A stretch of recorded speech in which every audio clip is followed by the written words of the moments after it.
Welcome back to Budget Stuff Save Repeat. I am Melissa. Thank you so much for being here. I'm doing something a little different in this video. I'm not cash stuffing anything. I am really talking about a real life budget situation. I'm calling this real life budgeting, buying a new car. So usually in my videos, you guys see me stuff my savings challenges mostly. That's what I like to do. And I have thoughts in my head that I would like to share with you guys, but I am such a goal driven type of person that if my job is to stuff these envelopes, then that's what I do. And everything else kind of goes out my head. But I have been budgeting for over 20 years, and it is muscle memory for me. I get my budget sheet. I do it once a year in September for the upcoming year. And it just works for us. And I don't even think about it to share it with anybody because I just don't. It's just something that I do as a part of my life. But there are some things that I have learned along the way, or some things that I do that I think could be beneficial to other people if they knew about it. So I'm going to talk about a car that I just bought. And these videos are not to brag about what I have. Actually, it is a struggle for me to talk about these things because I never want to come across that way.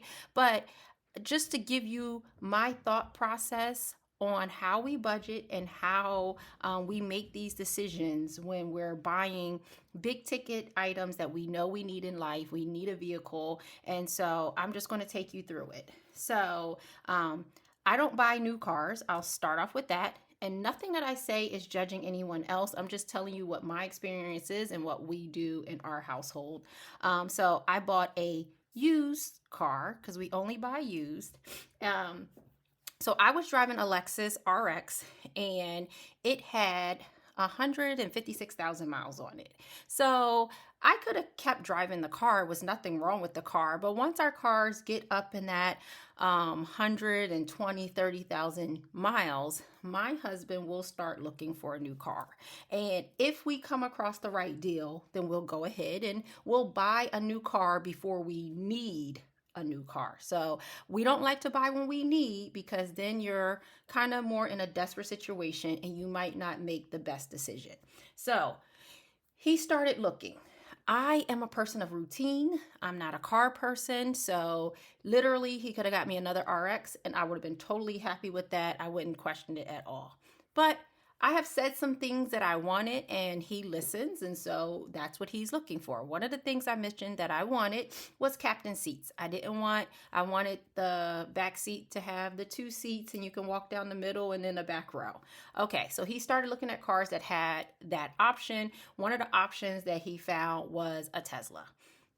So it's an electric car. It is out of my element. I never thought I wanted a Tesla or anything like that. It's not like a desire, but he started presenting this car to me. He's like, hey, I found this deal for this Tesla. It's a really good deal. We should test out the car.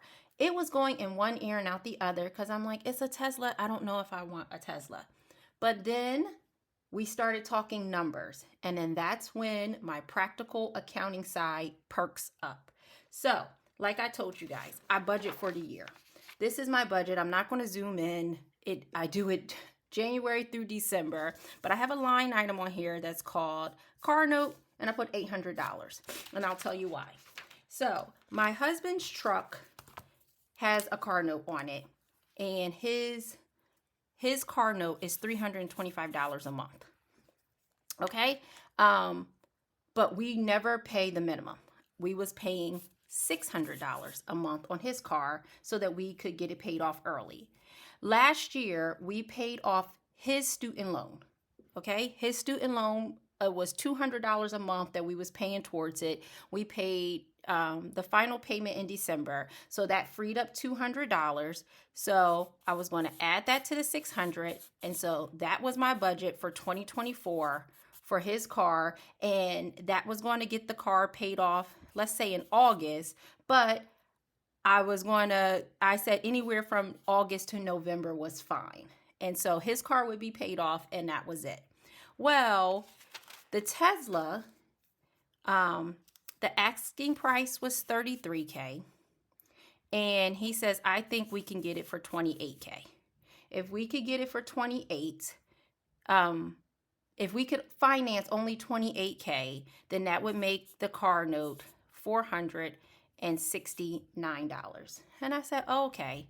And then I added his 325, so let's just round it up to 70. That would make 795.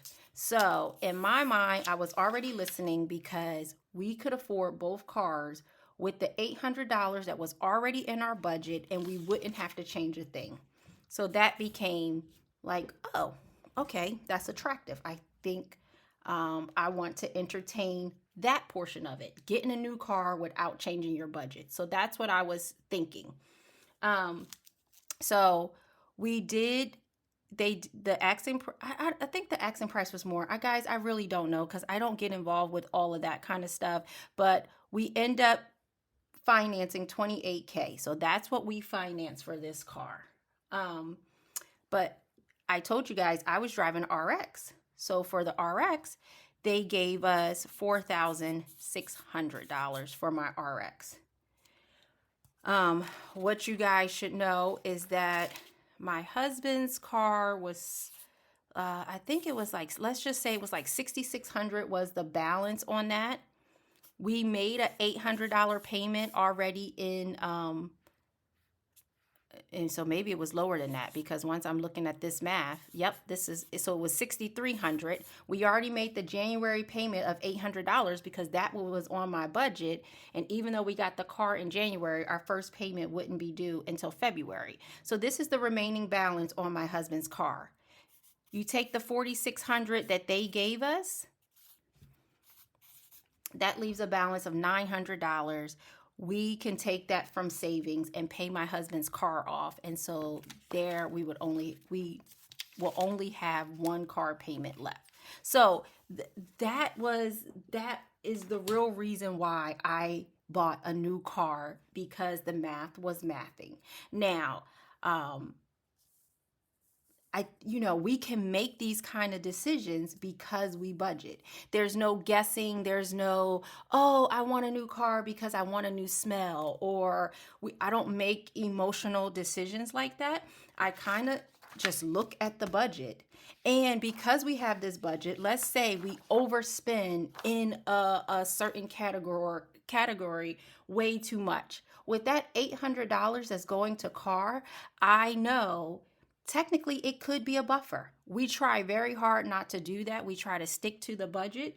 But if something happens and there is going to be an extra $400 or more than that, $475 with just the car when it was just my husband. Now that we have the Tesla, that $800, the buffer is not as large, but there still is over $200 buffer.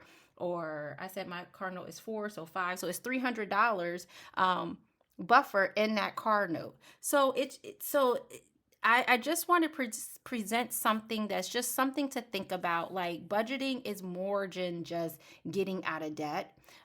Getting out of debt is a very important first step, but once you get out of debt, there is discretionary money. So we don't carry a lot of debt. We do have the car. We have our mortgage, and we just paid off the student loan. Outside of that, we use our credit cards, but we pay them off every single month. But I did want to just share these real life budgeting situations with you guys. Just maybe you'll get something from it. Maybe it's a different way to look at your budget. Maybe it's something to hope for, just to keep you motivated on your journey. But as I think of these, I will try to throw these videos in here and there. I also, while I'm in here, it is almost tax season time, right? And I don't want to talk about taxes. I feel the same way everybody feels about taxes. But last year, I heard a lot of people paying for software for taxes, and that's fine. If you need to do that, do that. But there are free resources out there, and I just wanted to put that out there. The IRS has, you can go in and find free tax software that you can, go to their website, irs.gov, and then it'll direct you to another website. They are limited to your income. So certain incomes, once you make a certain amount, you can't use the free software. If you need certain documents, like if it's more than just a 1040, if you need schedules and additional schedules, it starts to cost more. But I don't pay for software. I do my own taxes, and it's just me. If you need it, I think you should. If you need a tax preparer, you should definitely pay for that. But I'll write it down as I'm speaking. I use Credit Karma. Well, I have used Credit Karma. And Credit Karma used to have a free tax service. Used to have a free tax service with Credit Karma if you have an account with them. They don't anymore. They partner with TurboTax, and TurboTax does cost money. It is free for some people, but I have my tax return is very large. I have rental properties. I have a Schedule A, a Schedule B. Sometimes we have capital gains. So I have a lot that goes into it. I have children. I have dependent care credits and daycare and all these things that I have to account for. My tax return is usually more than 30 pages long. But I use Cash App. So before Credit Karma partnered with TurboTax, they would direct you to Cash App, and it was a free service. You only get to do one return, and that's only your return. You have to have the Cash App on your phone so that they can verify you. They'll send you a code, and it is completely free. And I do all the forms that I need, my depreciation, everything.